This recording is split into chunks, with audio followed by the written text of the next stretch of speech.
Shalom Bapak Ibu yang dikasihi Tuhan. Kesempatan pagi hari ini kalau kita ada sebagaimana kita ada dan berkumpul bersekutu di tempat ini, bukan karena kekuatan kita, tapi anugerah Tuhan yang nyata dalam hidup kita. Amin Bapak Ibu.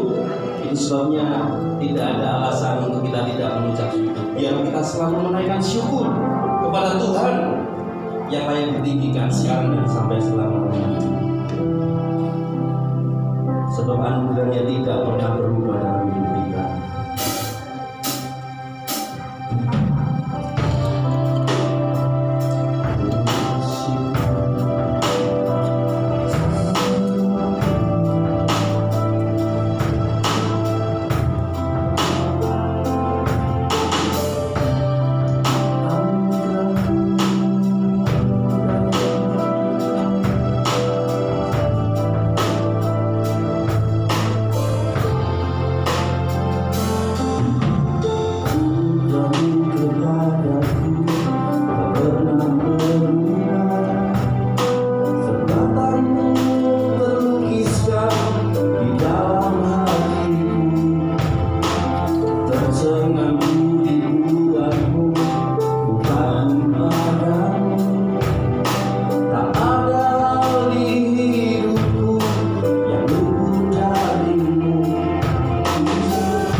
ajaib yang terjadi di tengah-tengah kami.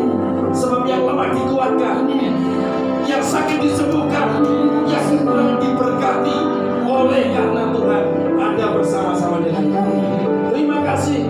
Kami tahu kekuatan kami terbatas, tetapi kekuatan kuasa-Mu yang tidak terbatas bekerja di dalam kami. Kami siap mempersiapkan Tuhan di dalam nama Tuhan Yesus.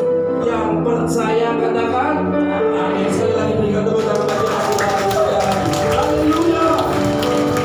Bapak Ibu siap memuji Tuhan, siap memuji Tuhan. Mari yang siap memuji Tuhan lambaikan tangan. Berikan sekali lagi tepuk tangan yang paling meriah buat Tuhan Yesus. Kami dan dunia menyembah Tuhan.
Mari kita naikkan pujian dengan segenap hati,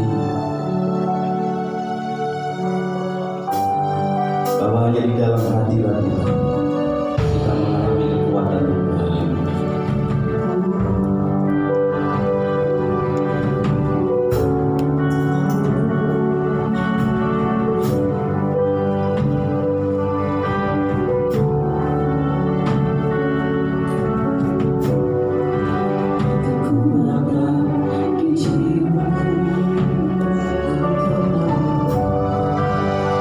Ketenangan batin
bersandar kepada iman kepada Engkau ya Tuhan Yesus.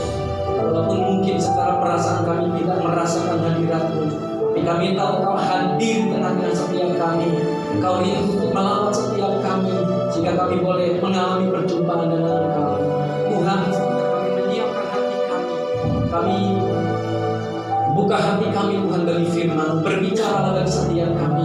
Kami rindu mendengar firman Tuhan, sehingga hidup kami boleh terus dibentuk, dituntun, diubahkan oleh firman. Apa yang Kau taruh dalam hati hamba-Mu Tuhan, segala yang baik ya Tuhan yang datang dari padamu, biar hamba-Mu boleh sampaikan, biar itu menjadi berkat, boleh menguatkan umat-Mu pagi hari ini, demikian juga hamba-Mu yang ada di tempat ini. Terima kasih Tuhan, biarlah kami boleh fokus kepada Engkau saja. Kami terus boleh mengarahkan pandangan kami hanya kepada Engkau. Terima kasih, kami siap Tuhan untuk mendengar firman. Dalam nama Tuhan Yesus, setiap kita yang siap mendengar firman Tuhan bersama-sama katakan amin. Shalom Bapak Ibu Saudara kasih Tuhan, lambaikan tangannya. Haleluya. Tetap semangat ya. Di tengah-tengah kondisi yang tidak pasti, tapi kita punya Tuhan yang pasti. Amin. Pengharapan yang pasti. Nah, saya kasih judul firman Tuhan pada ibadah yang kedua ini pagi juga sama, pengharapan di tengah kemustahilan. Ini nanti kita akan baca di Markus 5 ayat 21 sampai 43. Kalau kita melihat hidup kita lalu-lalu ya, saya sendiri juga banyak hal-hal yang rasanya mustahil dalam kehidupan saya gitu. Tapi saya bersyukur ketika kita tinggal terus menantikan Tuhan, berharap kepada Tuhan, percaya kepada Tuhan. Nah, di tengah-tengah ketidakmustahilan, di tengah-tengah pergumulan hidup, di tengah-tengah kondisi yang sulit sepertinya gitu, Tuhan berjanji ada secercah pengharapan bagi orang yang percaya kepada Tuhan. Amin. Di tengah-tengah kemustahilan, justru kuasa Tuhan itu dinyatakan. Amin. Paulus berkata bahwa justru dalam kelemahan pula kuasa Tuhan bekerja. Jadi begini, kita tidak akan bisa bilang Tuhan itu penyembuh kalau kita tidak pernah sakit, betul nggak? Ya kan? Kita tidak akan pernah bilang bahwa Tuhan yang mencukupkan memberkati kita kalau kita tidak pernah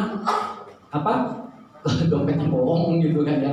Tidak akan pernah. Justru Tuhan izinkan kalau sampai hari ini kita ada di tengah-tengah pergumulan, di tengah-tengah situasi yang sulit, supaya apa? Supaya kita tetap terus punya pengharapan Tuhan sampai kita nanti melihat, kita mengalami bahwa segala yang mustahil itu menjadi mungkin bagi Tuhan, bagi setiap kita yang percaya. Amin. Nah, kita lihat ayatnya Markus pasal 5 ayat 21 sampai 43. Kita baca, tolong bisa dibukakan.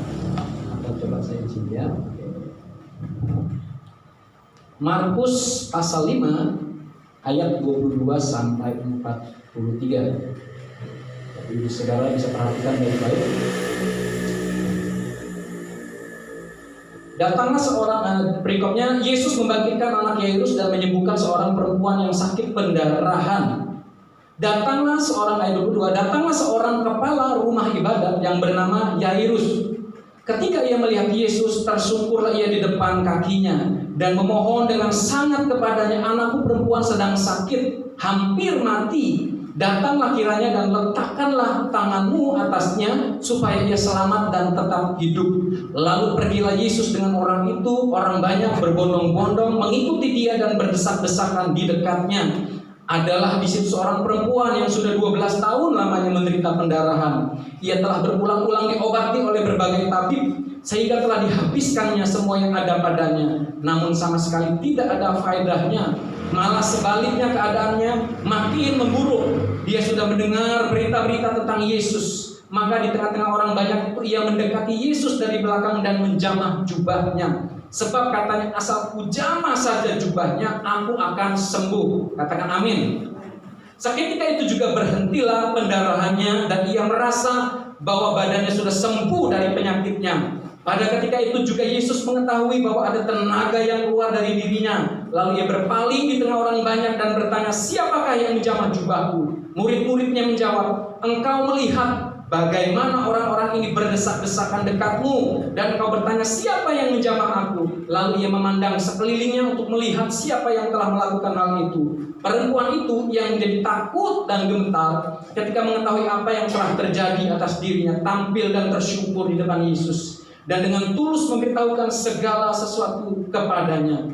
Maka katanya kepada perempuan itu, hai anakku, imanmu telah menyelamatkan engkau, pergilah dengan selamat. dan sembuhlah dari penyakitmu. Ketika Yesus masih berbicara, datanglah orang dari keluarga kepala rumah ibadat itu dan berkata, anakmu sudah mati. Apa perlunya lagi engkau menyusah-nyusahkan guru? Tetapi Yesus tidak menghiraukan perkataan mereka dan berkata kepada kepala rumah ibadat, jangan takut, percaya saja.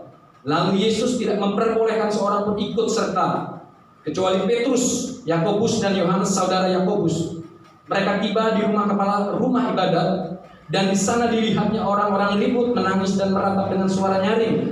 Sesudah ia masuk, ia berkata kepada orang-orang itu, mengapa kamu ribut dan menangis? Anak ini tidak mati, tetapi tidur.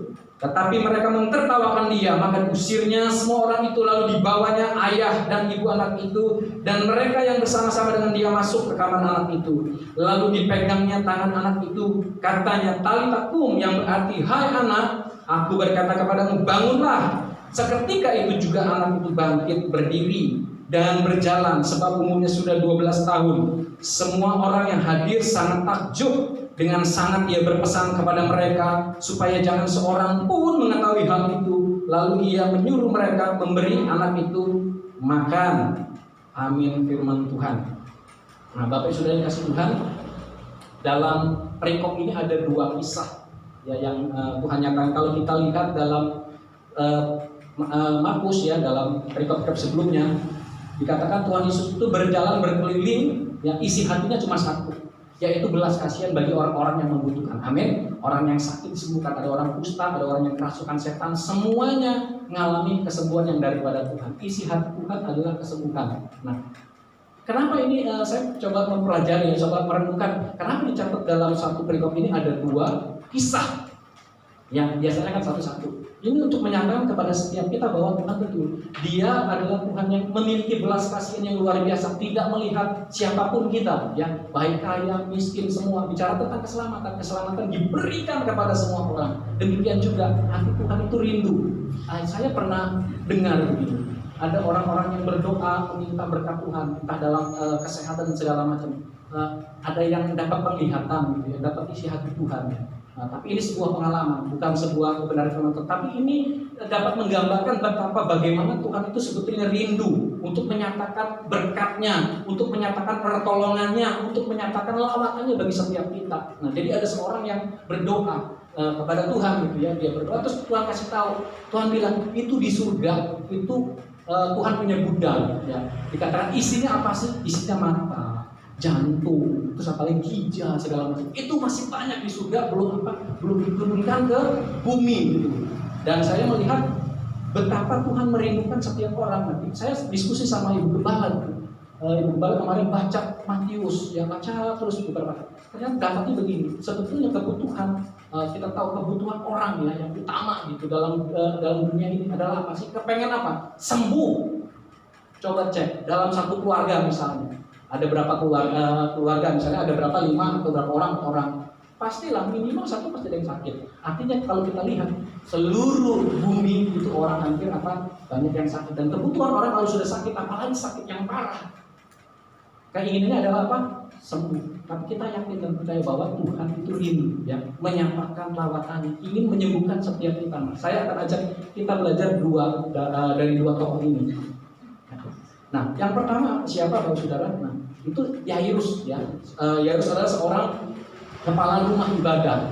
Jadi saya mencatat begini, Bapak Saudara, ini juga menjadi sebuah refleksi, ya, renungan dari setiap kita. Apa yang kita lakukan apabila ya, nah mungkin di antara kita mengalami sebuah sakit yang tidak tersembuhkan gitu, atau ada maut, ya, seperti Yairus ini, akhirnya anaknya memang sakit, tapi kemudian kita dapati bahwa kemudian dia betul-betul mati. Apakah kalau kita dalam satu kondisi yang kesulitan seperti ini, apakah kita tidak akan mengusahakan itu? Dalam hal ini, di kisah ini, orang-orang ini, dua orang ini sakit, tidak akan mengusahakan apa cara yang terbaik? Kalau sekarang zaman modern, ya, cara-cara yang canggih segala macam. Untuk apa? Untuk supaya kita disembuhkan, cari dokter. Ada orang-orang yang sakitnya luar biasa, itu sampai ke Singapura, sampai ke Cina, kemana aja. Pokoknya uang nggak masalah, yang penting bagaimana saya bisa sembuh. Orang berusaha untuk sembuh, ya. Nah, Yairus ini sudah mengusahakan semua yang terbaik demi anak perempuannya, supaya apa? Dia sakitnya disembuhkan dan kemudian tidak mati, tapi Alkitab mencatat kemudian yang terjadi apa? Anaknya mati. Nah, yang luar biasa begini saudara. Yairus itu seorang pejabat tinggi ya dalam kehidupan, dia dikatakan sebagai kepala rumah ibadat. Itu bukan hal yang mudah ya untuk dia bisa datang. Apa yang dia lakukan? Dia datang kepada Yesus, dia tersungkur kepada Yesus. Ini bukan hal yang mudah. Bagaimana mungkin seorang kepala rumah ibadat bicara tentang jabatan yang tinggi gitu ya. Yesus kalau gambaran saya, ya seorang penginjil keliling gitu. Nggak terkenal lah gitu ya, baru 3 tahun. Tapi Yesus ini sudah begitu lama, istilahnya dia seorang yang secara jabatan tinggi, tapi dia bisa mau datang kepada Tuhan, tersungkur, merendahkan diri. Dia bisa membawa dirinya untuk percaya bahwa Yesus dapat melakukan sesuatu mujizat bagi anaknya dan anaknya sembuh. Waktu Yesus datang, Tuhan membawa mujizat, anaknya disembuhkan. Nah, apa sih yang saya dapat, yang ingin saya sampaikan? Kalau bicara, saya katakan bahwa begini, ada hal-hal atau situasi tertentu yang memang Tuhan izinkan dalam kehidupan kita. Kita tidak bisa mengandalkan kekuatan kita. Tidak bisa mengandalkan uang kita, tidak bisa mengandalkan kedudukan kita, jabatan kita.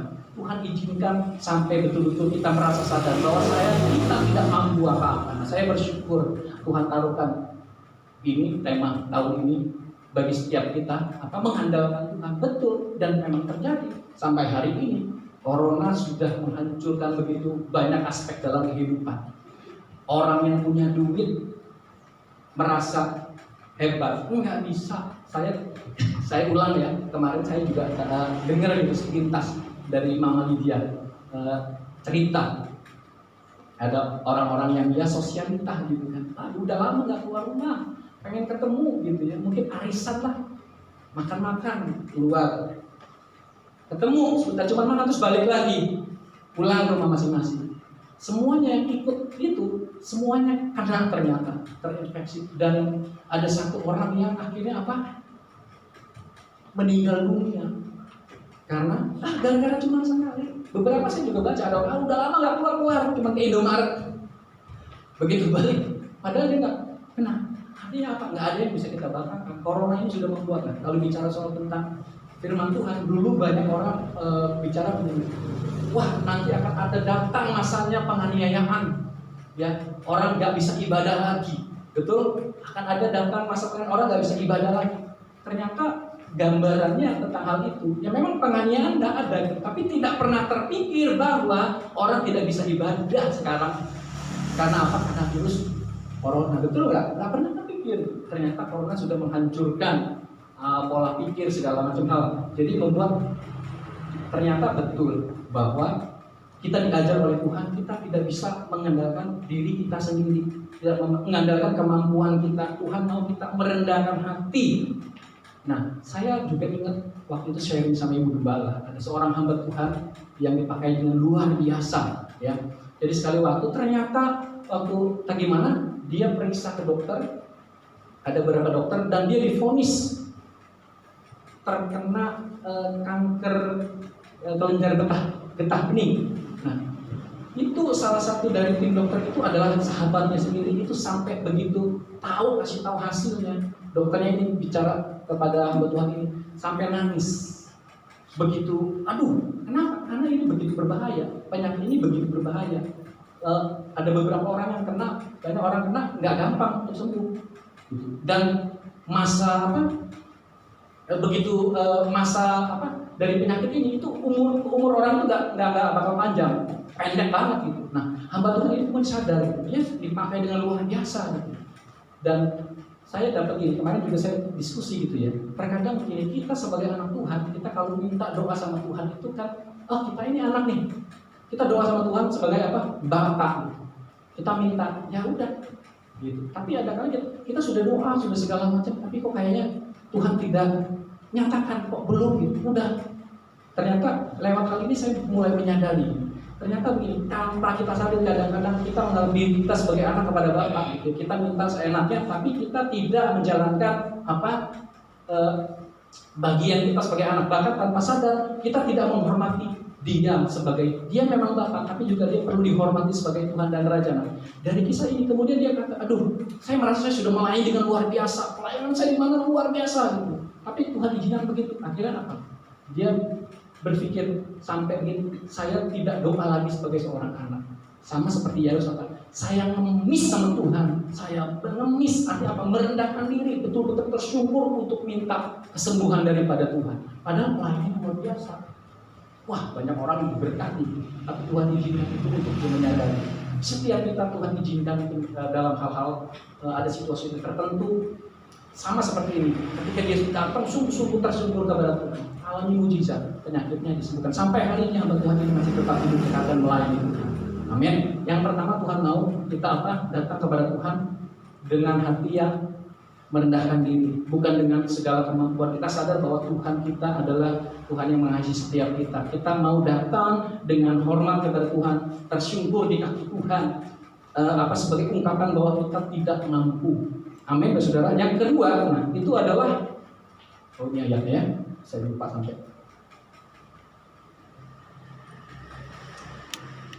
Dia tersyukur kedua langsung yang di Markus 5 ini ayat 25, 27, 29 adalah wanita yang sakit pendarahan. Adalah di situ seorang perempuan yang sudah 12 tahun lamanya menderita pendarahan. Dia sudah mendengar berita-berita tentang Yesus, maka di tengah-tengah orang banyak itu ia mendekati Yesus dari belakang dan menjamah jubahnya. Sebab katanya, asal ku jamah saja jubahnya, aku akan sembuh. Seketika itu juga berhentilah pendarahannya dan ia merasa bahwa badannya sudah sembuh dari penyakitnya. Kita melihat bahwa Alkitab mencatat bahwa perempuan ini sudah mengalami sakit selama 12 tahun penyakit pendarahan, dan ini Alkitab mencatat begini, dia sudah habiskan semua hartanya, mungkin sudah jual mobilnya, dia jual rumahnya, jual tangannya semua, pergi ke tabib kemana seluruh, mungkin setiap daerah di sana ada, dia datang. Tapi ternyata Alkitab mencatat dia sudah sampai kemana-mana ke seluruh tabib, tapi ternyata dikatakan Alkitab catat tidak mengalami kesembuhan, bahkan sampai habis semuanya. Bahkan dikatakan bukan hanya tidak mengalami kesembuhan, tapi malah akhirnya keadaannya semakin memburuk. Jadi, tapi puji Tuhan begini saudara, ternyata Alkitab mencatat dia mendengar tentang Yesus. Ada satu pribadi yang menyembuhkan, ada satu pribadi yang dapat menolong. Nah, kenapa saya kasih judulnya ini adalah pengharapan? Karena begini, di tengah-tengah kesulitannya dia, di tengah-tengah kehidupannya yang sudah habis-habisan, dia mendengar ada Yesus yang dapat menyembuhkan. Itu menjadi sebuah secercah harapan gitu bagi kita semua yang sungguh-sungguh di dalam Tuhan. Nah, kondisi kita mungkin sama seperti Yairus, mungkin juga sama seperti perempuan yang sakit pendarahan ini, sudah nggak ada apalagi sekarang. Ya, lihat kondisi seperti ini. Saya nggak ngerti secara jelas, setiap kita punya pergumulan, setiap kita punya doa-doa, punya masalah masing-masing. Tapi yang pertama, Tuhan mau seperti Yairus, kita datang kepada Tuhan dengan kerendahan hati. Kedua, ternyata begini, apa yang dilakukan oleh wanita ini, ketika dia mengalami itu, dia sudah tidak punya apa-apa lagi. Dia apa yang dia lakukan? Dia datang mendekat, menjamah jubah Yesus. Saya mulai perhatikan, itu kalau di dalam Alkitab kan dikatakan, asal ku jamah saja ujung jubahnya, maka aku akan sembuh. Kalau kita perhatikan dalam firman Tuhan, ya, beberapa orang yang mengalami sakit itu datang sama Tuhan. Tuhan, jika Engkau berkenan, maukah Engkau menyembuhkan aku? Datang ngomong langsung sama Tuhan. Tapi apa yang terjadi kepada wanita ini? Dia nggak berani tuh, dia dekat dari belakang, gambar saya dari belakang, dan berkata dalam hatinya, ku jamah saja ujung puncak jubahnya ini, maka aku akan sembuh. Saya mulai merenung, kenapa? Karena apa sih dia tidak berani gitu ngomong sekarang? Dia ngerti. Tadi sudah saya sampaikan bahwa bagi orang Israel Yahudi, wanita itu dianggap sebagai golongan kelas 2. Ya, jadi ya dianggap rendah gitu. Apalagi saat itu dia sedang dalam kondisi sakit pendarahan. Kita lihat artinya dia dalam kondisi najis gitu. Wah, jadi ada sebuah tekanan sosial, tekanan batin lah istilahnya ya. Sudah habis hartanya semua, sakit, nggak sembuh-sembuh, maka semakin buruk. Apalagi dalam keadaan seperti itu, istilah sudah kalau ada sakit najis diasingkan, makanya dia nggak berani ngomong. Dia diam-diam dari belakang dekat Tuhan. Dan apa yang terjadi ketika dia jamah ujung jubah Yesus, dia mengalami kesembuhan. Artinya begini, saya dapatnya begini Bapak Saudara. Mungkin beberapa lama kita, seperti yang saya sering sampaikan, bahwa saya terus diingatkan gitu ya tentang hal itu. Bangsa ini memuliakan Tuhan dengan bibirnya, tapi hatinya menjauh daripada itu terus gitu. Itu menjadi sebuah teguran juga buat saya. Makanya saya ingin siapkan kembali saudara hari ini. Nah, mungkin kita, saya sudah terus mendekat kepada Tuhan. Saya berusaha terus dekat kepada Tuhan.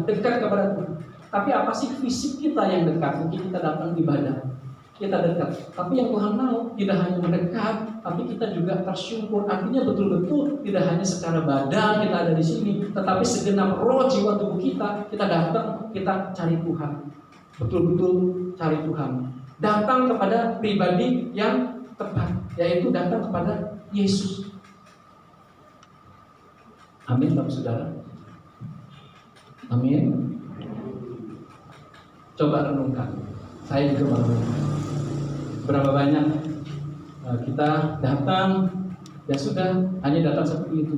Tapi hari ini Tuhan mengingatkan setiap kita tidak hanya datang sekedar mendekat secara fisik saja, tapi mari kita betul-betul datang fokus kepada Tuhan sampai akhirnya Tuhan berkenan kepada kita seperti dua orang.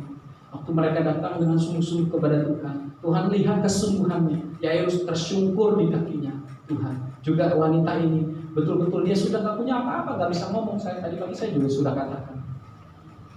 Ada saat-saat dalam situasi kita itu gak bisa ngapa-ngapain. Saya sendiri juga pernah gitu ya, beberapa kali ngalamin hal seperti itu. Saya sampai gak bisa berkata-kata.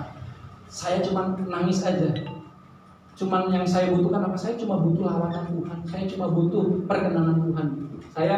Setiap kita, saya sadar kita semua punya kebutuhan masing-masing. Mungkin kebutuhan ekonomi, yang ada sakit, kebutuhan sembuh, banyak hal gitu. Keluarga yang mungkin sedang dalam keadaan tidak baik, butuh dipulihkan. Tetapi hari ini Tuhan mengingatkan setiap kita, saya dan Bapak Saudara, mari kita datang kepada Tuhan. Tinggalkan semua beban-beban kita, segala pergumulan kita datang kepada Tuhan dengan sungguh-sungguh. Datang mendekat, bawa seluruh roh, jiwa dan tubuh kita bersungkur di hadapan Tuhan. Ini waktunya gak panjang, cuma 1 jam.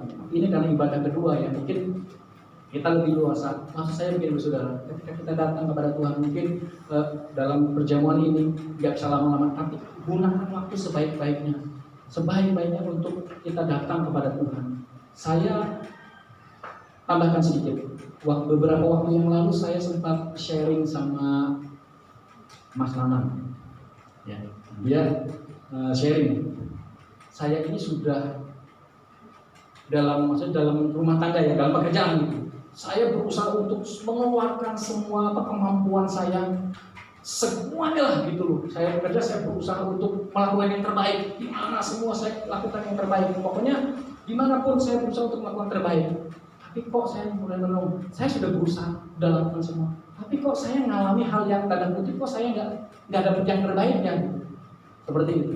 Terus kemudian kami diskusi, akhirnya dapat sebuah kesimpulan seperti ini. Mungkin begini, ternyata akhirnya kita menyadari tanpa kita sadari gitu, kita merasa bahwa apa yang sudah kita lakukan itu berdasarkan kemampuan kita, kebiasaan kita. Sampai Tuhan bikin akhirnya kita sadar bahwa ada satu waktu kemampuan kita, usaha-usaha kita itu nggak laku di hadapan Tuhan. Nah, yang Tuhan mau sadar bahwa kita nggak bisa apa-apa. Jadi Tuhan mau setiap kali kita datang dengan hati yang rendah hati di hadapan Tuhan.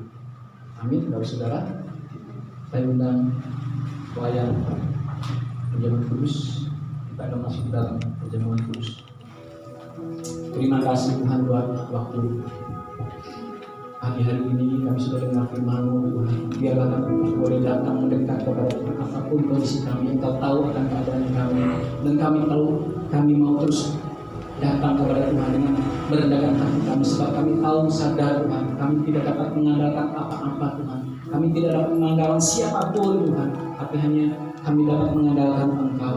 Di hadapan kami ada roti dan anggur ya Tuhan Yesus, melambangkan tubuh dan darah-Mu ya Tuhan Yesus.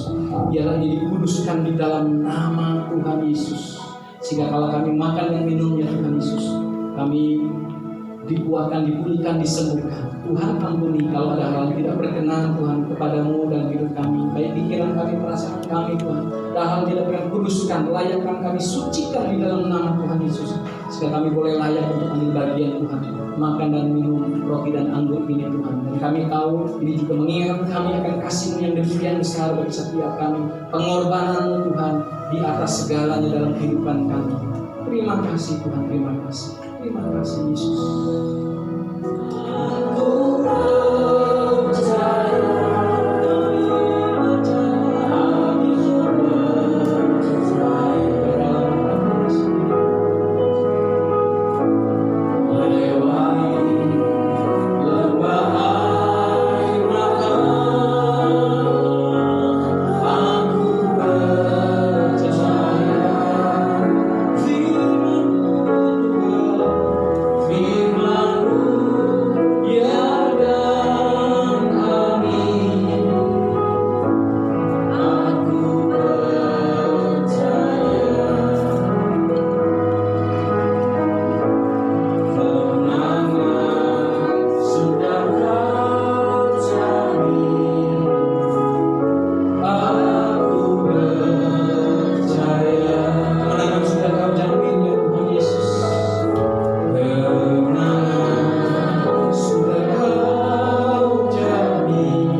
demikianlah firman Tuhan, sebab apa yang telah kuteruskan kepadamu telah aku terima dari Tuhan, yaitu bahwa Tuhan Yesus pada malam waktu ia diserahkan mengambil roti, dan sesudah itu ia mengucap syukur atasnya, ia memecah-mecahkannya dan berkata, inilah tubuhku yang diserahkan bagi kamu, perbuatlah ini menjadi peringatan akan aku. Bukankah roti yang kita pecah-pecahkan adalah persekutuan dengan tubuh Kristus? Mari makan dengan penuh syukur dalam nama Tuhan Yesus.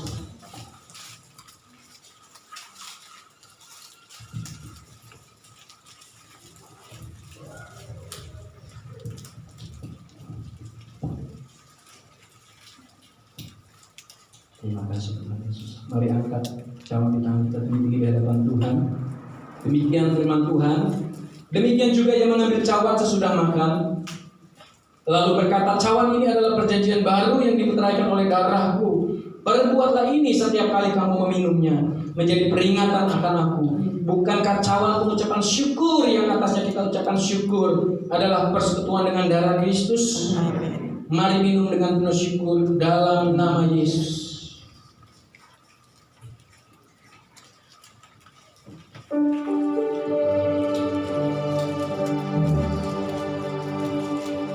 Terima kasih, mari menyanyi syukur kita katakan terima kasih, terima kasih buat pengorbananmu, buat kasih setiamu, terima kasih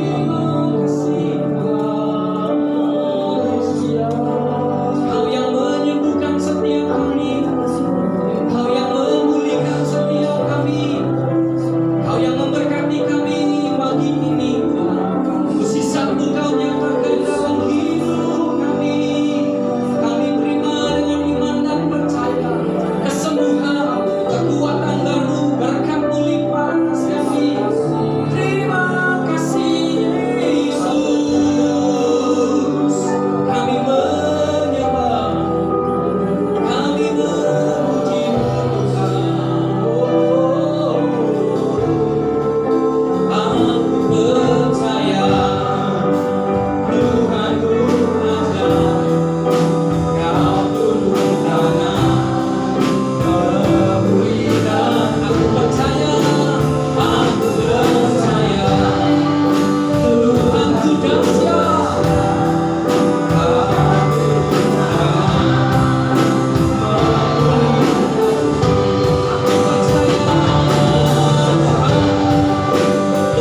kami, pribadi lepas pribadi, apapun keadaan kami. Firman-Mu berkata, jangan takut, kami mau tetap percaya ya Tuhan.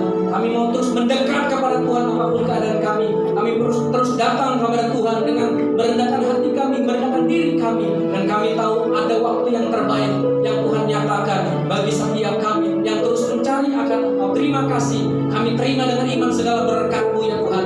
Berkat rohani, berkat jasmani, segala berkat dalam rumah tangga kami Tuhan, dalam usaha kami, dalam pekerjaan kami, dalam sekolah kami, dalam kuliah kami, atau apapun yang kami lakukan. Kami tahu Tuhan ada untuk memberkati setiap kami. Tuhan ada menyertai kami, tidak pernah meninggalkan setiap kami, menguatkan kami, membangun setiap kami, menasehati kami. Terima kasih Tuhan, terima kasih buat berkat firman-Mu, buat roti dan anggur Tuhan, buat kasih setia, buat pengorbanan-Mu Tuhan. Terima kasih dalam nama Yesus. Mari setiap kita juga terima berkat Tuhan bersama-sama, katakan amin. Tuhan Yesus memberkati kita semua. Baik Tuhan, kami datang kepada Engkau buat pagi hari ini. Kami sangat bersyukur buat segala berkat Tuhan dalam ibadah kami. Terima kasih buat kebenaran firman-Mu yang boleh kami terima. Dan kami menghadapi masa-masa sulit dan kami masih menghadapi masa-masa sukar. Bahkan percaya bahwa Allah bersama-sama dengan kami. Allah menyertai kami, bahwa Allah memberikan kekuatan dalam setiap hidup kami. Bapak dan kami juga bersyukur bahwa korban-Mu di atas kayu salib yang telah menebus segala dosa kami, mengangkat kami, mengadopsi kami menjadi anak-anak Tuhan, anak-anak yang Kau miliki, anak-anak yang Kau beri kemenangan. Terima kasih Bapak, terima kasih sebagai segala berkat Tuhan terus Kau limpahkan bagi setiap umat-Mu yang hadir pada pagi hari ini. Kau motif satu persatu akan setiap pergumulan kami, akan setiap kerinduan kami, dan kami percaya bahwa tangan Tuhan siap menolong kami. Bahkan kami berdoa Bapak bagi setiap umat-Mu yang tidak berkesempatan hadir. Biarlah setiap pergumulan mereka, setiap masalah mereka hadapi, dan Tuhan tolong mereka mengikuti ibadah nanti siang, bahkan untuk ibadah online sore. Biarlah Tuhan memberkati berkat yang sama yang kami terima pada pagi hari ini. Bapak, kami terus berdoa buat bangsa dan kota kami. Bila Tuhan memberkati bangsa dan kota kami, berlimpah dengan damai sejahtera, ketenteraman yang dalam Kau. Bahkan Bapak, untuk melewati masa-masa yang sukar ini, Kau berkati buat setiap pemimpin bangsa kami, bahkan pemimpin kota kami, untuk mereka bisa menjalankan tugasnya dengan baik. Itu semuanya akan kemurahan Tuhan, itu semuanya akan berkat Tuhan. Terima kasih Bapak, terima kasih, dan hari-hari yang boleh kami lalui, biarlah Engkau sendiri yang beracara dalam hidup kami, dalam rumah tangga kami, dalam pekerjaan kami, dalam studi kami. Meskipun kami harus belajar di rumah, namun Engkau sendiri yang memampukan kami Bapak. Terima kasih Bapak, terima kasih. Bahkan bersyukur, berterima kasih atas setiap berkat dalam bagi kami. Haleluya, haleluya.